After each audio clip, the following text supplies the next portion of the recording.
Have you ever wondered why you feel irritated without knowing the reason and end up feeling as a failure? Or maybe you try to be productive but again ended up as being a failure. But I'm sure आपने अपने आप से एक सवाल तो ये खुद ही ज़रूर पूछा होगा कि यार मेरे साथ ही क्यों हो रहा है ये मैं क्यों नहीं कर पा रहा हूँ. So to answer all this question is mind occupiedness. Hi, my name is Devans and I'm a corporate employee and a passionate filmmaker. So in this video I'm going to describe like how mind occupiedness affects your day-to-day tasks and ended up as being a failure only. So let's begin. सी यार successful लोगों के पास ज़्यादा काम होता है करने के लिए, इवन हमसे कई गुना ज़्यादा, लेकिन उनके पास कोई यार मैजिकल शक्ति नहीं कि वो एक बार में अपने सारे काम निपटा लें. उनके पास जो है जस्ट एक सिस्टम्स हैं जिसके थ्रू सारे काम होते हैं. सिस्टम मीन्स उन्होंने इस तरीके से चीज़ों को ऑर्गेनाइज कर रखा है कि उनके पास क्लैरिटी रहती है. अब इस चीज़ को मैं और नीचे डिफाइन करूँगा, लेकिन हम पहले माइंड ऑक्यूपाइडनेस की क्रक्स को समझते हैं और वो क्रक्स है storage capacity of our brain. So यार सी हमारी बायोलॉजी में जो है पूरी बॉडी बायोलॉजी में कई सारी लिमिटेशंस हैं. सो स्टोरिंग कैपेसिटी जो होती है या कह सकते हैं प्रोसेसिंग कैपेसिटी जो होती है ब्रेन की भी एक लिमिटेड कैपेसिटी है, एक लिमिटेशन है जो कि सो स्टोरिंग थॉट्स और processing thoughts is another kind of limitation of our brain. So for example according to science जो है हमारा ब्रेन अप टू जो है 4 to 7 थॉट्स जो है एक टाइम पर प्रोसेस कर पाता है. अगर उससे ज़्यादा होते हैं तो हमारा डिसीजन जो होते हैं गलत होने लगते हैं, हम लोग स्लो हो जाते हैं और जो होते हैं डिसीजन की क्वालिटी भी बहुत ज़्यादा कम हो जाती है.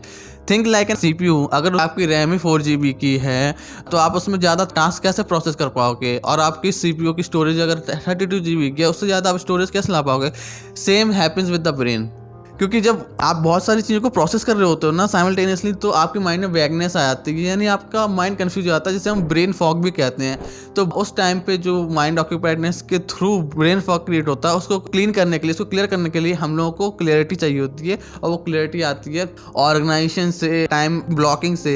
मतलब मल्टीटास्किंग कर रहे हो तो आपको टाइम ब्लॉक करना चाहिए चीज़ों को उस चीज़ से, क्योंकि जो माइंड जो ऑक्यूपाइड होता है ना हमारा, तो वो जो है चीज़ों को जल्दी हरी में ख़त्म करने की कोशिश करता है और चाहता है कि जल्दी ख़त्म हो जाए. आपने देखा होगा, आपने फील किया होगा इन चीज़ों को जब आप कहीं फंसे हो तो लगता है यार चीज़ बस खत्म हो जाए, कैसे भी खत्म हो जाए. और जो मेजर रेड फ्लैग जो स्टार्टिंग में होता है ना इस चीज़ का, वो होता है फीलिंग बिजी बट अनप्रोडक्टिव. यानी आप लगता तो है आपकी आप बहुत ज़्यादा काम कर रहे हो लेकिन रिजल्ट कुछ नहीं निकल रहा है, तो वो एक मेजर रेड फ्लैग होता है माइंड ऑक्यूपाइडनेस का. ऑन द अदर हैंड अगर हम बात करें कि सॉल्यूशंस क्या हैं, तो सॉल्यूशंस फर्स्ट ऑफ ऑल आपको दिमाग में ये रखना होगा कि आपका ब्रेन जो है सोचने के लिए, यानी टू थिंक, ना कि स्टोरिंग थिंग्स. ओके, अब इससे मेरा क्या मतलब है, आपके ब्रेन पे लोड नहीं आने देना है. यानी जो स्टार्टिंग होती है ब्रेन फॉग की वो होती है कि कई सारी चीज़ें आपके ब्रेन में चल रही होती हैं. It's similar to the like multiple tabs आपने एक ब्राउजर में खोल रखे हैं जिसकी वजह से आपका कंप्यूटर स्लो हो जाता है. सिमिलरली आपके ब्रेन के साथ भी यही हो रहा होता है. तो आपको उस टाइम पे क्या करना है कि यार जेम्स क्लियर ने यार अगेन इसके ऊपर पूरा एक चैप्टर लिख रखा है अपनी बुक में जो कि उनकी एटॉमिक हैबिट्स है. तो उसमें जो है आपको टास्क को डिवाइड कर देना है एंड ऑर्गेनाइज कर देना है इस तरीके से कि उस चीज़ को जब आप करने के लिए जाओ ना तो वहाँ पे आपको रेजिस्टेंस कम फील हो.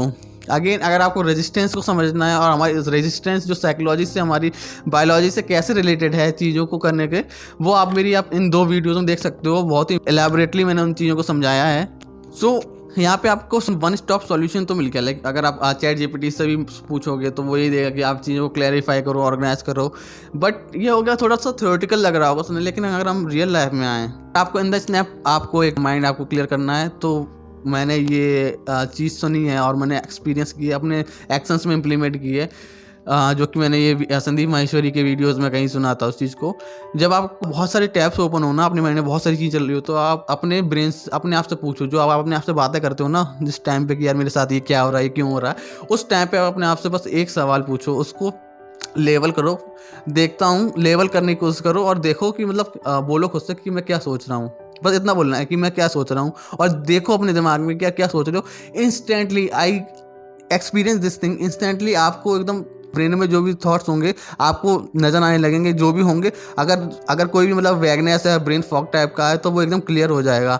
एक बार अगर आप ट्राई करना चाहो तो अभी कर सकते हो और बोलो अपने आप से कि मैं क्या सोच रहा हूँ.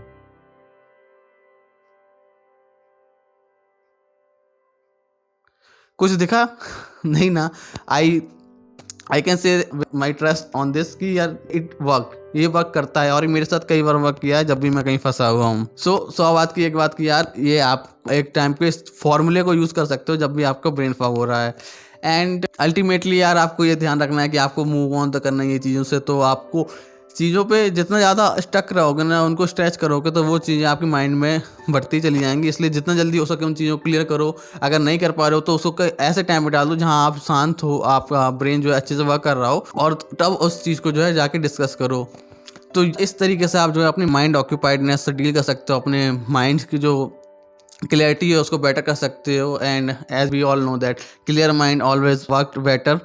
सो yeah that's it from my side for this video.